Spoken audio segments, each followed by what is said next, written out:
Hi everyone, welcome back to Tech Time.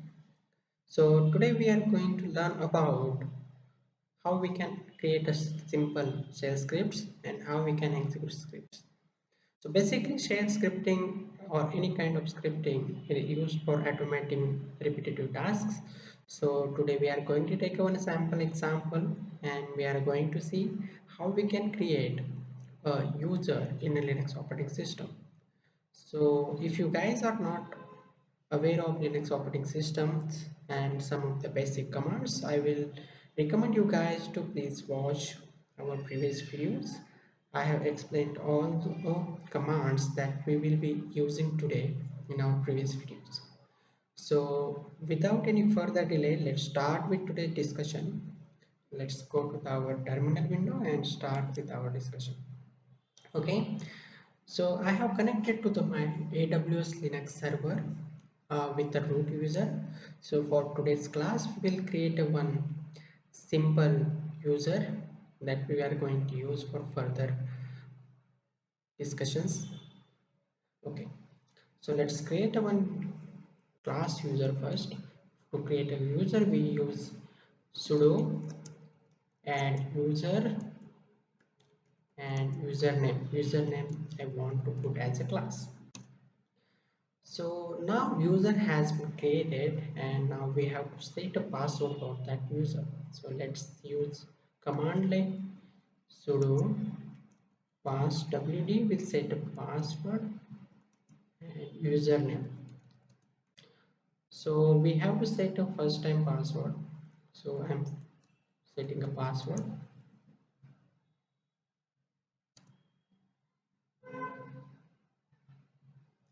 and we have to confirm password again.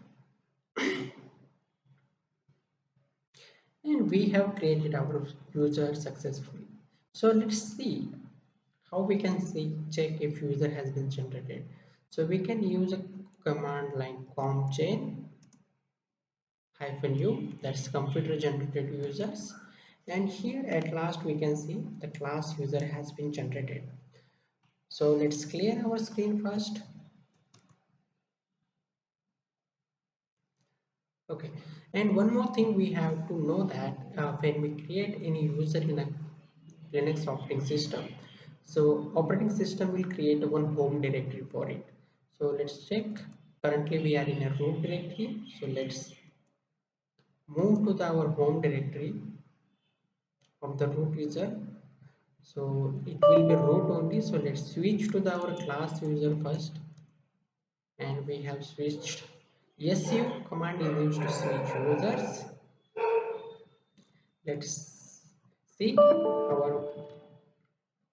we are in a root directory. So let's q command cd. So we will be in a home directory of class user. So with pwd we can see the we are currently in a home class. So basically whenever we create a new user, so operating system will create automatically works directory for that user. So here we can see class directory has been generated automatically. So what I want to show is that in which group this class user belongs to. So to identify that, we have one command like id. So with id command we can see that user id of class user, group id and group name and groups, others groups. So if you want to get a name of the group, we can use id hyphen capital G hyphen n is for name. So here we can see we this particular class user is a part of class group. So whenever we create a one user, operating system will create a one directory with that username, and also it will create a one group with that username. So what we want to do next, we want to add this particular group to the root user so that this particular class user will have a root permission. So let's clear the screens first here. So we have one modify user command and we will execute with a sudo permission. So sudo mod user I will show you that command here. I have listed all the commands.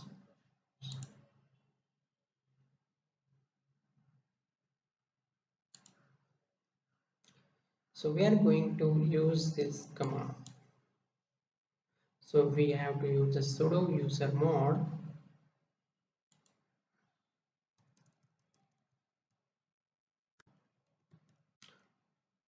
hyphen a is for appending the user, hyphen g is adding group, and we will have again the group name and username. So group name we want to add is a root group and username will be the class. So here we are getting error is that we don't have sufficient permissions to the class user. So what we will do, we will just close this command and we will switch to the root user, because root permission user will have permission to add this particular class user or change groups. So let's run that command again, sudo usermod hyphen a hyphen g, and we want to add a class user to group root. So we can see that command has been executed successfully. Let's check if particular class user has been assigned under group root. So what we will do, we will use id to get identity number, hyphen g is for group names group, and n is for name, and we want to check for class user. So here we can see initially it was assigned to only class group. Now we can see the class user has been assigned to root user as well. So we for now we have seen how we can create a user, how we can create a password for user, and how we can add user to the different groups. So let's go ahead and see some more things.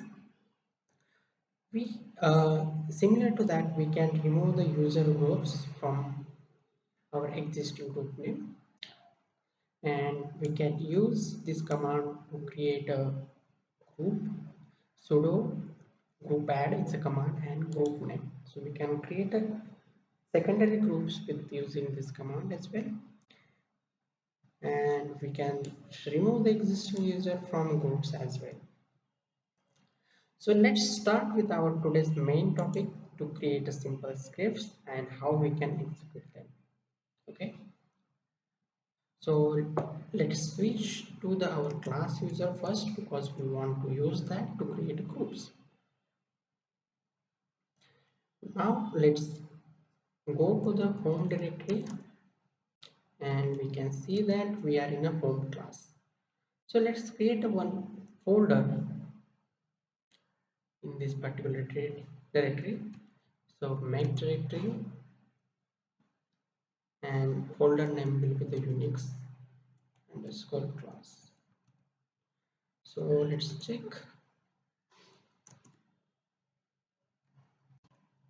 So here we can see we have created one directory, Unix class.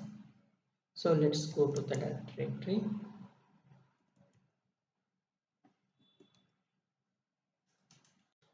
and we are currently there are no files in a Unix class directory.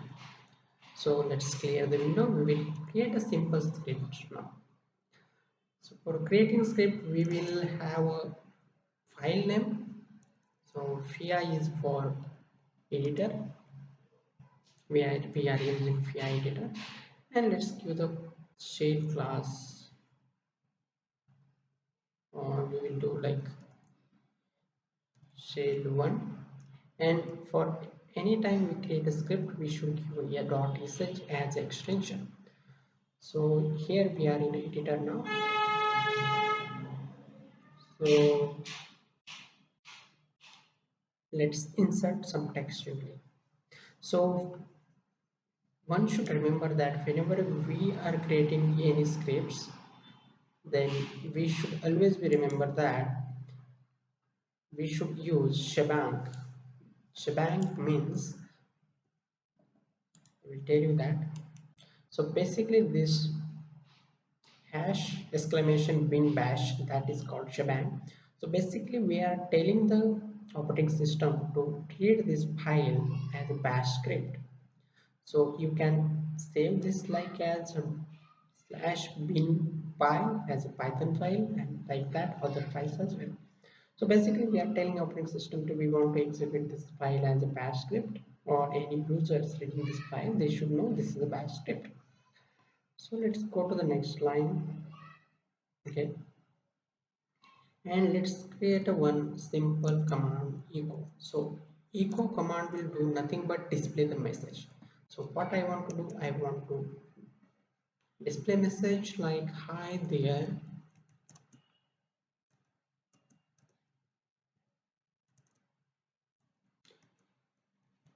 command executed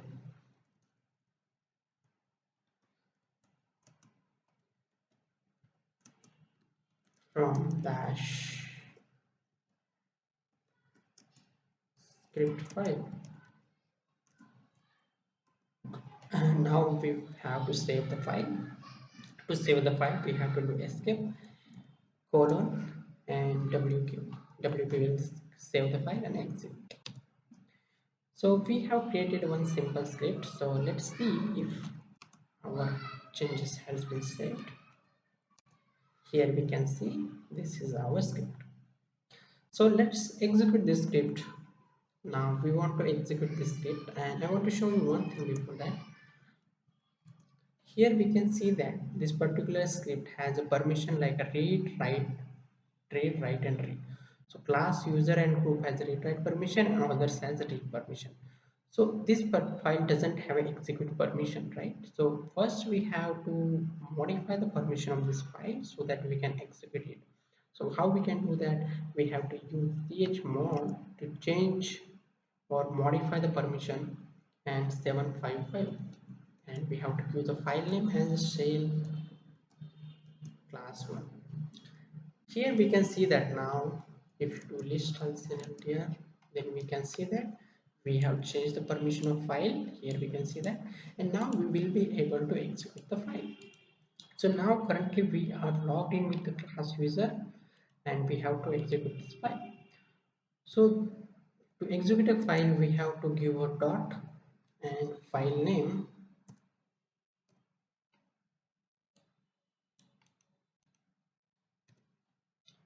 So this way we have executed the file with the dot slash and file name, and we can see that our echo command has displayed this message, hi there, command executed from bash script.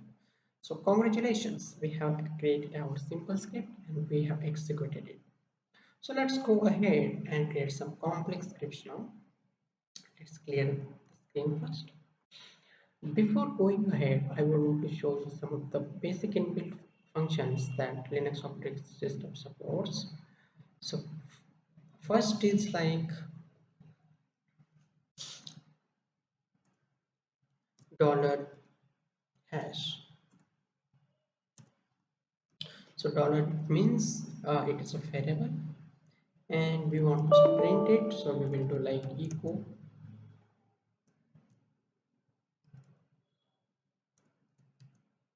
So here we can see the value associated with slash is 0. Similar to that, we have these functions. I want to show you that here.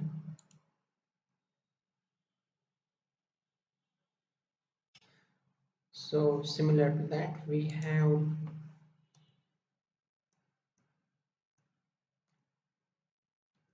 $1.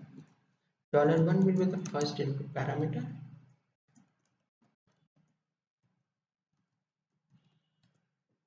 $2, similar to that, if we say like that $2, it will be the second input parameters, and so on.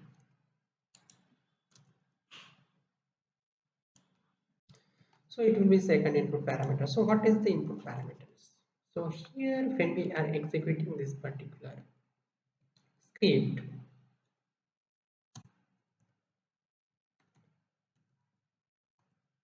here we can provide parameters name. So like v1 is parameter name, feed2 is parameters second parameter or variable. And if we execute this command, for now we are not using this variable, so it is not giving any information. So let's execute this command with variable inputs, and we will modify the scripts so that we can understand how it is working. So let's edit the file.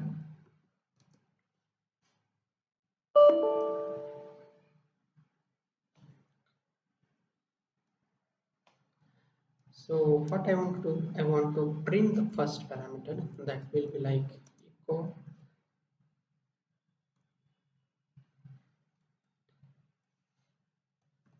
dollar. This is the format of executing the variables, and I want to display the message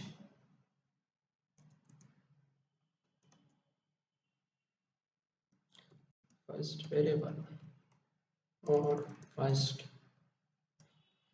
input parameter. I'm going to close it. Similar to that, I want to execute what is the second input, and I will do like similar to that, just I have to do like second and second input parameter. Now I want to execute counts of parameters provided. So here we can use a hash. It will give us a count of input parameters. And now I want to execute the file type. So what I will do, I will use 0, 5. And let's save our changes and move ahead.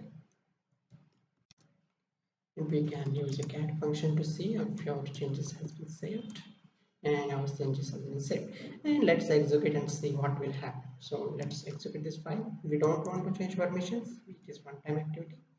And we can see that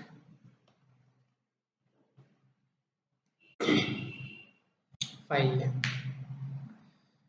So basically this is the echo command that we have used here, and this is the first input parameter, second input parameter slash 0 is count, and say now you can see that first input parameter and second input parameters, it has been null values because we haven't provided any values. And this is the file name, sail1.sh. So what I want to do, I want to show you first and second input parameters. We will give it here. Now I will do like sail. First input parameter is like, give like variable 1 and variable 2. So now here we can see the first parameter value variable 1, that is $1, variable 2 is $2, and number of count is 2, and this is final. So we have created some of the script that will give us the input parameter names. So we are going to use this information in our automating the script to create a user. So far we have seen how we can create a user, how can we create a password for user, and how can we add the user to groups, and what are the some of the inbuilt functions. So let's create one script to create a user automatically. So let's create a file. I will call this file name as add user.sh. So let's use the shebang first.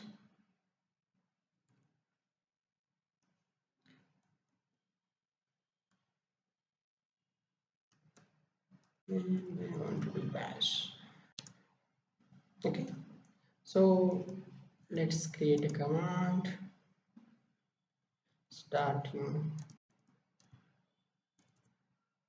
So we will display some messages like user creation started,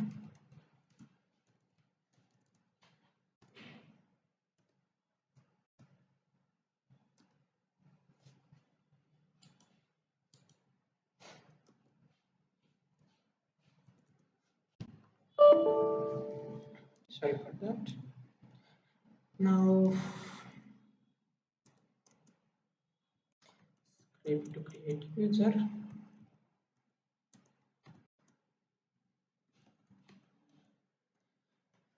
Now we are going to use some of the important things like parameters and how we can use them. So I have created one script that I want to show you here.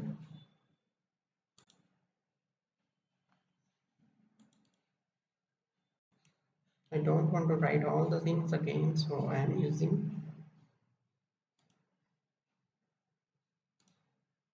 So here we can see, I will explain everything. We are going to use if function here. So now what we are going to do. So basically we have to check if the particular script is executed with some input parameters. If we are not providing any input parameters through this script, so that script is going to fail, because we want user to provide username while executing the script. So that is why we have mentioned here like input parameter count, because dollar hash value will give the input parameter count, and we are using if function and checking if input parameters are given. So basically how if is working, it is checking if the count is equal to 0. If input parameter count is equal to 0, then we are displaying message like provide at least one input, and we are aborting operation here, and exit 0 will exit the script at that instance of time, and it will not execute any of the commands that are we have defined in downstream. And if the input parameters value is greater than 0 or not equal to 0 basically, then we are displaying message like user creation started. And fi function is used to basically just end this if statement. And now once we validated if user has provided input parameters, then we are starting with actual user creation. So now here what we are doing, we are checking if we are executing this script with root permission. So dollar $UID value, if it is equal to 0, it means we are executing the file with the root permission, and then we want to execute the scripts. Okay, and if the file doesn't have permissions of root, then we are displacing the file permission as a root permission. Let's start with this and let's see what happens.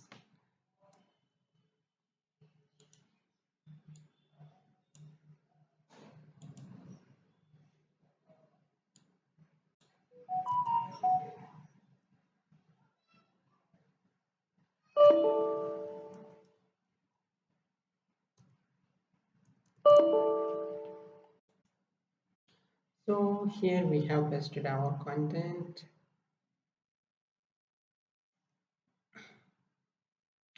So let's check this part. I want to create this part again, so I will just type it again, no problem.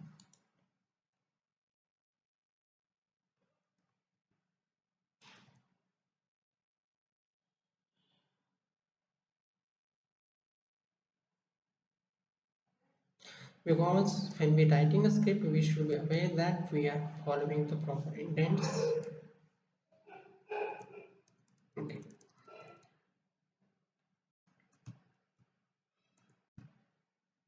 If dollar slash is equal to 0, it means we haven't provided any inputs.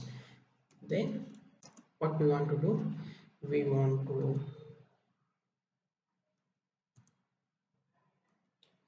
message like echo please provide at least one input parameter, and second message will be like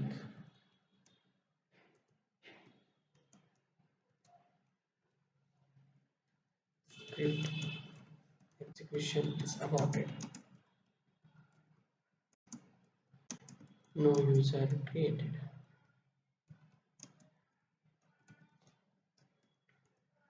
And we want to execute this exit with 0 means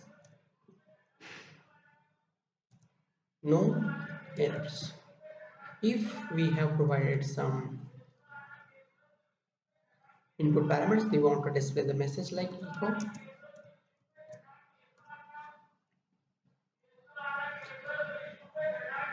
user creation started. Let's save this part only and let's see if the script is working as expected.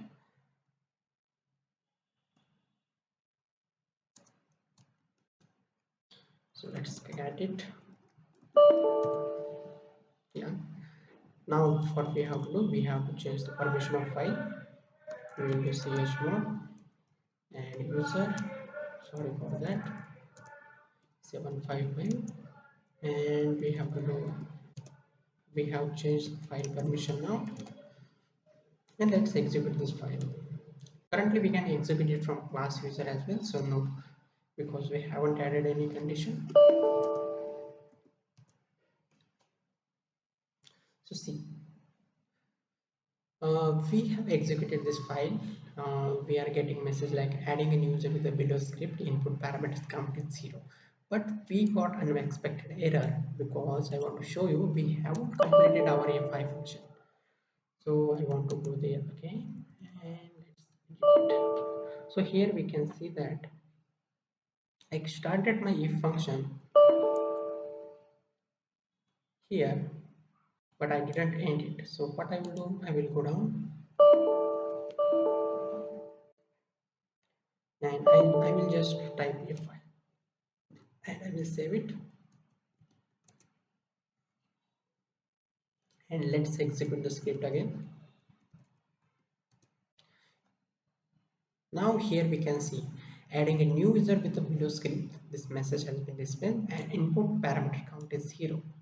Now we are displaying the message like please provide at least one input parameter. Script execution is aborted. No user created. So I will show you how this happened.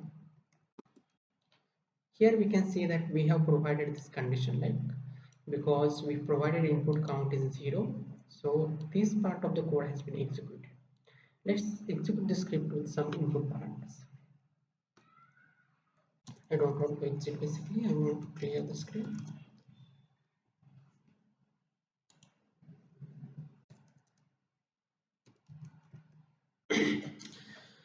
Seems to have a network issue, so let's wait for some time.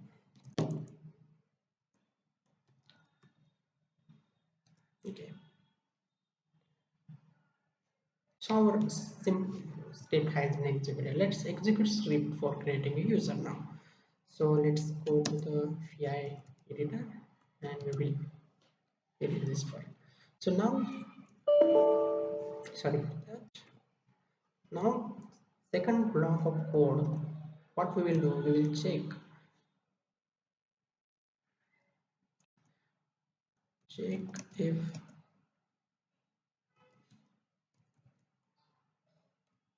script is executed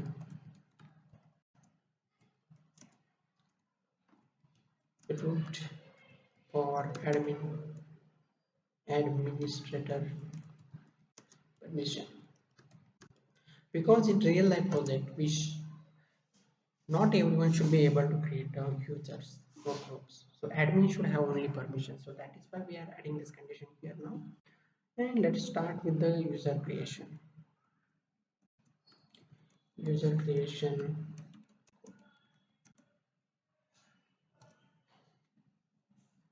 So what I will do, I will copy this part and I will paste it. So what I want to do,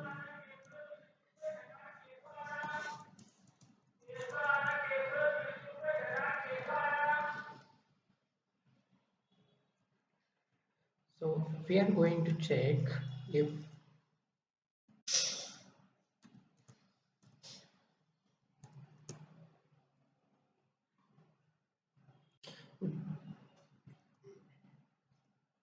so $UID will provide us the user ID, and user ID of root is always equal to 0.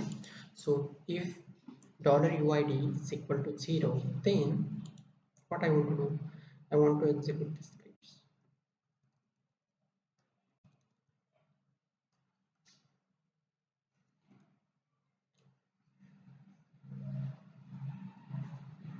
I should remove all this part basically.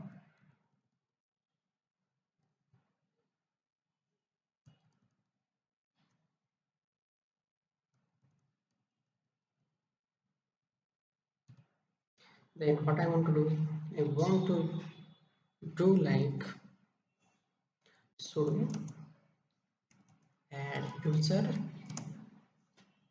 and username will be whatever inputs we are providing. So that will be like $/1.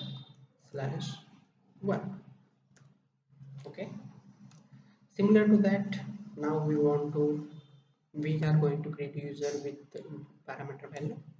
And second, what we want to do, we want to create a password for that user. So we will do like so pass wd, and username will be like $1. Okay. And now if we are not executing the script with the root user, then what we have to do, we have to print a message like echo is execute script with admin permission, admin or root permission, script, and we will display like user not created. So let's save these changes as of now, and let's see what is happening. So let's see the file permission first. ls-ltr, we are good with that. Let's check file content now, and let's see what is we are doing and if the script is properly given. Okay, and let's clear the screen and start executing the scripts. For first, what we will do, we will execute the script with the class user, and let's see what is happening. So what I will do, I will try to execute the user script. Here we are going to see adding new user with below script. This is the message, and input parameter count is here. And now we are getting the error like please provide at least one input parameter, script execution aborted. Okay, so since we haven't provided any input parameters, this script didn't create any user. Let's provide some input parameters and try with the class user. And let's see, username is user1. Now adding new user, we have provided one input. User creation has been started, sorry. And now we are getting error like please execute script with admin or root permission, because when you see $UID of class user is 1001, so basically it is not equal to 0. That is why we are getting this error. So let's switch to the user root and execute the script, and let's, so currently we are in a Unix class. Okay, so let's list all files and we can execute this file. So we will give, and we will provide one input parameter like user -1, and let's press enter. So here we can see that input parameter has been one, user creation has been started, and user changing password for user one. So it means user one has been created and it is asking for us a password now. And we are giving password again. So we are getting all authentication taken submitted successfully. It means user has been created successfully. So let's clear the screen and check if user has been generated. So we'll see hyphen u. Here we can see user one has been completed. And let's see if home directory has been generated for it as well. So let's go down home and let's see directories. So here we can see user one directory has been created. So today we seen how we can create a user, how we can change the user password, how we can add user in a group, and we also seen how we can create a scripts and how we can automate the user creation process. So I hope you guys enjoyed this lecture, and I will add this particular script in a description section so you can check by yourself. And thank you all for watching this. Have a good day. Bye.